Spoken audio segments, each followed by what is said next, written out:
قافله روانه شوې ده د 40 ملکونه کسان دي پکې او تقریبا د 60-61 کشتۍ دي او دا هغه خلک دي چې د دې په زړه کې د مظلومانو هغه درد پروت دی. دا ټول روان دي فلسطین ته او فلسطین مظلومانو لپاره سامان وړي، هغوی لپاره دوایانې چې کوم دی د خوراک سامان همرې ده. دا هغه خلک دی چې دوی خپل مالونه پرېښي دي، خپل بچي پرېښي دي، خپل مور او پلار یې پرېښي دي او د مظلومانو په زړه کې چې کوم دی هغه درد دی هلته ځان رسوي.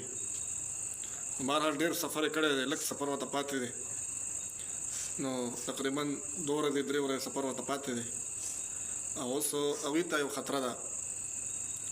خطره دا ده چې اسرائیل چې کوم دی کوشش کوي چې په دې باندې حمله وکړي. همرې ده پرون د پاکستان چې کوم یو کس سره دی سینیټر مشتاق احمد خان، یو ډېر غیرتمند انسان دی او په سینټ کې و همیشه چې کوم دی د یتیمانانو باره کې خبره اوچته کړې ده، د غریبانانو باره کې، د مظلومانو باره کې، او نن چې کوم دی په دا قافله کې هغه پخپله شامل دی. پرون خبره وکړه چې مونږ یو ځای کې دا قافله ودرېده، دا بلا په سوونو کسان دي او زمونږ چې کوم مشر مونږ ته وویل چې د دې نه پس په مونږ باندې هر قسم حمله کېدی شي. بهرحال که څوک ځي نو هغوی د اجازت دی. نو ټولې قافلې دا وویل چې یاره مونږ واپسې له نه یو راغلي، مونږ به چې کوم دی خپل سفر جاري ساتو، مخکې به ځو که هر څه کېږي، د خپل هر څه نه تېر دي. نو د دوی غیرت ته سلام دی. نو د هغوی لپاره مونږ ته اوس څه پکار دي؟ مونږ ته چې کوم دی دعاګانې پکار دي. څه پکار دي؟ دعاګانې چې الله تعالی دې په خپل حفاظت کې او هغه چې کوم دی ورسوي فلسطین ته او واپس یې الله تعالی په خپل حفاظت کې خپل وطنونو ته واپس ورسوي. دا ځکه چې په یو ښه کار کې روان دي، په یو ښه مقصد او په ښه مطلب باندې روان دي. همرې ده نو د دوی په زړونو کې چې کوم دی هغه ایمان دی.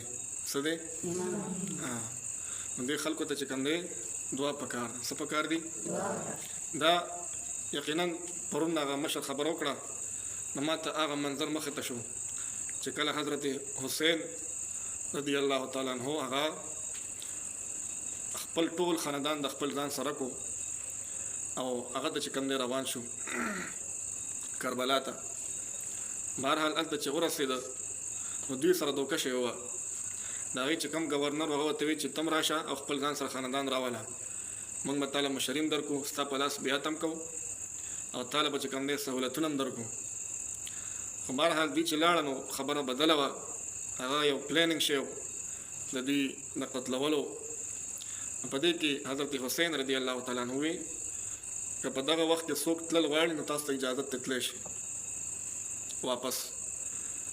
نو هغه چې کوم دی نبي علیه السلام خاندانو صحابه کرامو هغوی ورته وی چې مونږ واپس تلو له نه یو راغلي. بهرحال ټول چې کوم دی ایثار شو. نو نن هغه منظر چې کوم دی دوی مخې ته کړو چې ټولې قافلې ورته وي چې مونږ نه ځو، مونږ به چې کوم دی مخکې ځو، خپل منزل ته به ځان رسو او خپل هر څه ته چې کوم دی غاړه ایښې ده. دغه خلک د دې خلکو لپاره دعا غوښتل، ښه الله تعالی دې په خیر سره ورسوي او الله تعالی دې واپس خپل منزل ته واپس راولي. صحیح ده؟ دعاګانې غوښتل پکار دي.